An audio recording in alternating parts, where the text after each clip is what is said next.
Hello everyone, I am Priyanka and welcome to my YouTube channel bio coding. So आप सभी जानते हैं कि एएसआरबी नेट के जो फॉर्म हैं वो भरे जा चुके हैं और आप सभी ने भर भी दिया होगा जिन लोगों को भी इसका एग्ज़ाम जो है वो देना है। सो अभी आपको एग्ज़ाम डेट भी पता चल गई होगी कि जो एग्ज़ाम डेट है वो 2 से 4 सितंबर के बीच में रहने वाली है। तो अभी कुल मिलाकर अगर हम मान के चलें कि आपके एग्ज़ाम में कितना टाइम है, तो वो जो है वो आपके पास 2 मंथ्स जो हैं आपको सिक्योरली मिल जाते हैं कि आपके पास 2 मंथ्स का जो है वो टाइम है। सो जुलाई और अगस्त। सो अगर आपने अभी भी अपनी प्रिपरेशन को स्टार्ट नहीं किया है, आप अभी भी अगर अपनी प्रिपरेशन के लिए सीरियस नहीं हैं, तो अब प्लीज़ हो जाइए, क्योंकि अब 2 महीने का टाइम बचा हुआ है। और आप जानते हैं कि एएसआरबी नेट जो है इसको एलिजिबल मतलब इसको क्वालीफाई करने के बाद आप एक असिस्टेंट प्रोफ़ेसर के लिए एलिजिबल हो जाते हैं।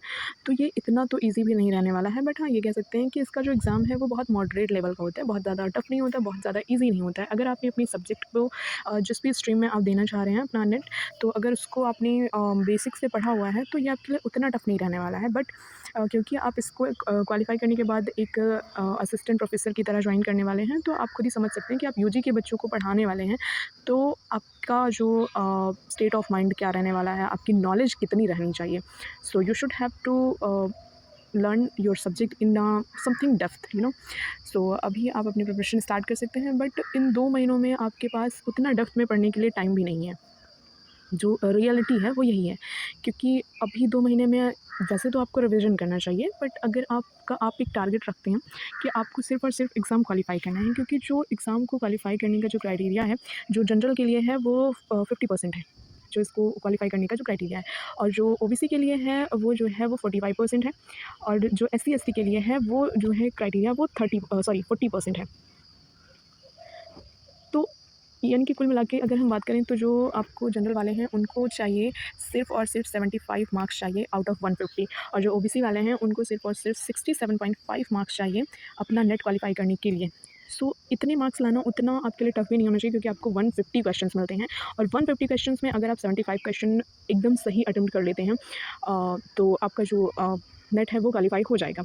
सो पहले तो आपको आपका सिलेबस देखना चाहिए, और आपको उसमें से अगर आप देखेंगे तो आपके सिलेबस में आपको 1-2 यूनिट तो बिल्कुल पढ़ी हुई मिल जाएँगी, मतलब आपको उसमें पढ़ने की ज़रूरत ही नहीं पड़ेगी उन 2 यूनिट्स को, 1-2 यूनिट्स आपको ऐसे ही मिल जाएँगे।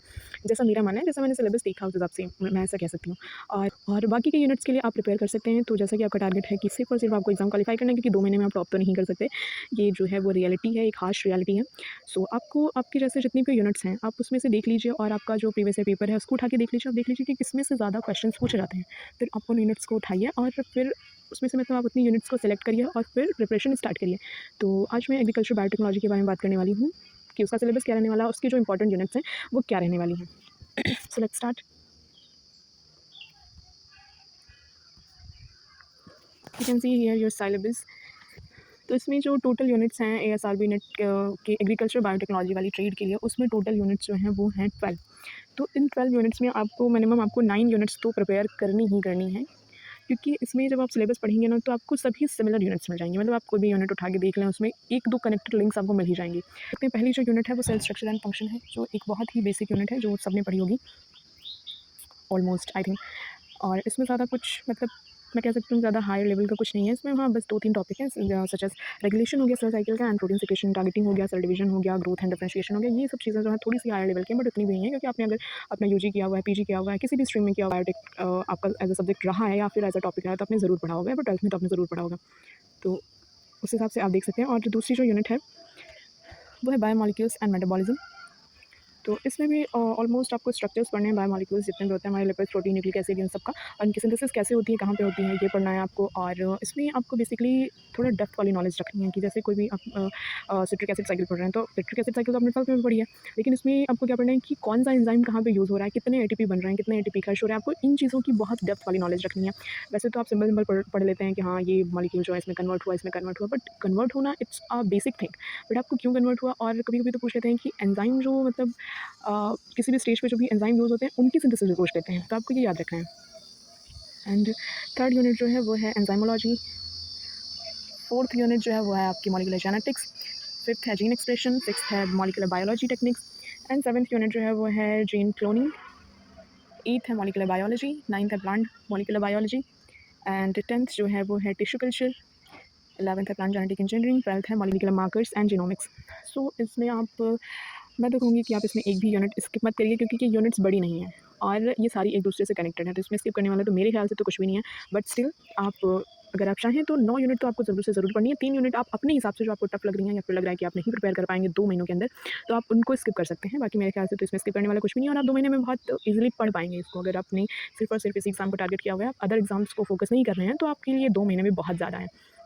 और मैं 2 महीने क्यों कह रही हूँ, क्योंकि आपके पास थोड़ा बहुत रिवीज़न का भी टाइम होना चाहिए। जुलाई और अगस्त का जो सीधा-साधा टाइम है वो आप निकाल सकते हैं 2 महीने का आप पढ़ने के लिए, और उसके बाद में उधर जो 2 से 4 सितंबर में ही एग्ज़ाम है और जो इधर का 1 वीक बच रहा है उसको आप सेव करके आप उसको रिवीज़न के लिए रख सकते हैं। तो 2 महीने आपकी पढ़ाई के लिए हो जाएँगे, 1 हफ्ते या 10 दिन जो भी बचेगा आपकी वो रिवीज़न के लिए हो जाएगा। तो इस हिसाब से आपको प्रिपेयर करना है। बाकी आप जो है जितनी भी जो ट्रेड्स हैं उनका जो सिलेबस है वो भी आप देख सकते हैं। बाकी मैंने अपने टेलीग्राम चैनल पर इसका जो पीडीएफ है वो अपलोड कर दिया है। मेरा टेलीग्राम चैनल भी आपको पता होगा, बायो कॉलिंग नाम से है मेरा टेलीग्राम चैनल। आप वहाँ पर जाकर देख सकते हैं, वहाँ पर आपको ये पीडीएफ जो है वो प्रोवाइड करा दी गई है, आपको ये पीडीएफ मिल जाएगी। सो अगर आपको इससे रिलेटेड जो है वो सोर्स चाहिए कि आपको कहाँ से पढ़ना है, कौन सी बुक पढ़नी है, तो आप मुझे जो है वो कमेंट सेक्शन में डाल सकते हैं। अगर मुझे सूटेबल लगेगा तो मैं वीडियो बना दूँगी, वरना मैं कमेंट सेक्शन में ही रिप्लाई कर दूँगी। और मैं कोशिश करूँगी कि इसकी जो भी इम्पोर्टेंट टॉपिक्स हैं मैं उनको खुद कवर कराऊँ एग्रीकल्चर बायोटेक्नोलॉजी के। सो उसके लिए मुझे थोड़ा-सा टाइम लगेगा, बट आई विल ट्राई कि मैं इसके जो इम्पोर्टेंट टॉपिक्स हैं मैं सारी सारी चीज़ें तो नहीं कवर करा सकती। पर हाँ, मैं कोशिश करूँगी कि जो इम्पोर्टेंट टॉपिक्स हैं जो जनरली हमें नहीं मिलते हैं पढ़ने पे किसी बुक में, या फिर मतलब उनको बहुत फॉरेनर्स बुक्स जो हैं उनको पढ़नी पड़ती हैं तो उसमें से मिलते हैं। तो एज़ यूजुअल मैंने तैयारी की थी, तो मैं उसमें से आपको थोड़ी-सी जो है वो हेल्प कर सकती हूँ, आपको वीडियोज़ प्रोवाइड कर सकती हूँ या फिर शायद नोट्स भी। तो बाकी आप अपनी तैयारी करते रहिए, और आपको कोई भी डाउट हो या फिर कुछ भी हो तो आप मुझे कमेंट सेक्शन में कमेंट कर सकते हैं। और थैंक यू सो मच, मिलते हैं नेक्स्ट वीडियो में। Thank you.